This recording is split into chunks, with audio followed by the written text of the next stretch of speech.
Mon enfant transgenre, épisode 3, les signes avant-coureurs. Alors ne t'imagine pas que les quelques, entre guillemets, signes dont je vais te parler sont criants de révélation.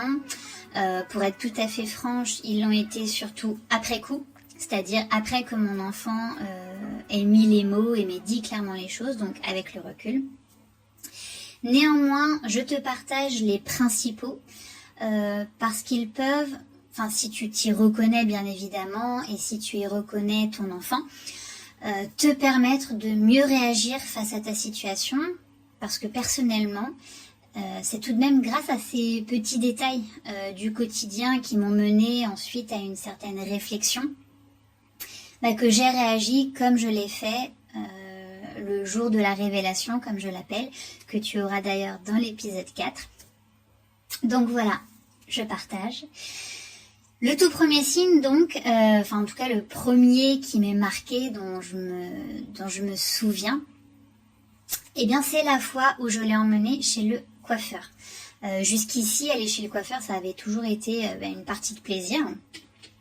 Très fluide, sans impatience, sans crise, la chance quoi. C'était même devenu un jeu, pour tout te dire. Mais alors ce jour-là, mon enfant avait environ 3 ans. Ça a été impossible. Ne serait-ce que toucher ses cheveux, c'était pas possible. Je l'avais jamais vu aussi, je dirais, déterminé. C'était une véritable tornade de non, de je ne veux pas qu'on me coupe les cheveux, de je veux avoir les cheveux longs. Et je reconnais que là j'étais dans l'incompréhension totale ce jour-là parce que pas habituée à ça. Et du coup j'ai pas tout de suite dit ok. J'ai un peu poussé. J'avoue que j'avais aussi un peu la pression du regard et des commentaires du coiffeur à côté. Bon bref. Mais c'était surtout pour savoir en fait pourquoi tout d'un coup non. Alors que on venait d'en discuter, on s'était mis d'accord et que c'était ok avant d'y aller, avant de venir. Mais en vrai, j'ai très vite compris qu'il n'y avait pas vraiment de réponse particulière à cette question, mis à part que c'était comme ça. Et puis après tout, c'est son corps, ce sont ses cheveux, et il n'y a aucun mal, en tout cas pour moi, à avoir les cheveux longs, qu'importe fille, garçon, neutre, c'est pas ça qui fait le genre, ou du moins c'est plus ça qui fait le genre, ou du moins c'est plus ça qui devrait faire le genre, voilà.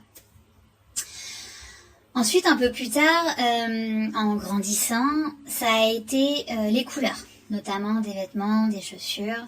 Mon enfant adorant le rose, mais encore une fois, à l'instant T, donc je le rappelle avant que les choses évoluent, et pour moi, les couleurs, tout comme les cheveux, ne font pas partie du genre, donc c'était ok.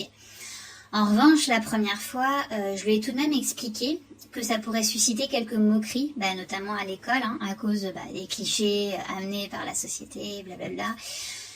Histoire que si ces moqueries arrivent, qu'elles soient reçues avec plus d'aisance, ou avec le plus d'aisance possible.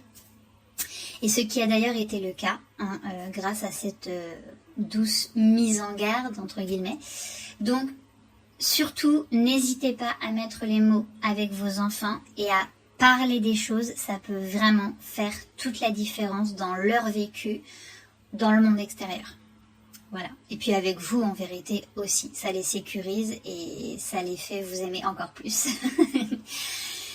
Et puis je dirais que pour le dernier signe, celui dont j'ai envie de vous parler, qui a été très fort, je dirais même que ça a été le plus délicat, je crois, à gérer. Dans le sens où là on était sur quelque chose de vraiment beaucoup plus genré, encore une fois genré dans la pensée commune, et ça l'a fait beaucoup réagir. C'était donc sa demande d'accessoires divers pour les cheveux. Puis là c'était en mode paillettes, froufrou, rose bonbon, etc. Donc on était dans le très girly entre guillemets. J'aime pas trop cette expression, mais bon, au moins je sais que vous comprendrez. Et du coup je reconnais qu'à ce dernier j'ai un peu tiqué quand même pour lui dire oui, ou avant d'éventuellement lui dire oui. je me suis vraiment sentie là dans l'obligation presque. Parce que bon, en tant qu'adulte, on sait comment ça se passe à l'extérieur, notamment à l'école là. Donc je me suis vraiment sentie obligée de lui expliquer avec plus de détails et de manière plus claire cette fois-ci les codes filles et garçons. Et alors là, je vais vous partager un peu en paraphrasant l'échange que l'on a eu. Donc mon enfant réagit et me dit avec un sentiment un peu d'injustice, dans ce cas, je veux être une fille. Alors intérieurement, je me dis, mince, foutu code à la con. Parce que déjà, en réagissant avant même cette remarque, ça m'avait saoulée en vérité de devoir lui dire et lui expliquer tout ça parce que, voilà, je pense que, comme je l'ai dit tout à l'heure, chacun devrait pouvoir faire comme il veut. Bon, bref. Donc du coup, à l'instant T, je réfléchis en une fraction de seconde, je respire et je lui réponds. Justement, je comprends tout à fait mon cœur. Moi, je pense que chacun devrait pouvoir faire comme il le sent et comme il est. Et du coup, mon enfant me répond, oui, il faut changer les pensées des gens et leur expliquer.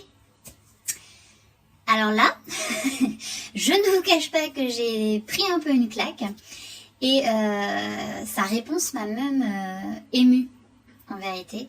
Et intérieurement, je me suis dit, oui. Voilà, que répondre de plus?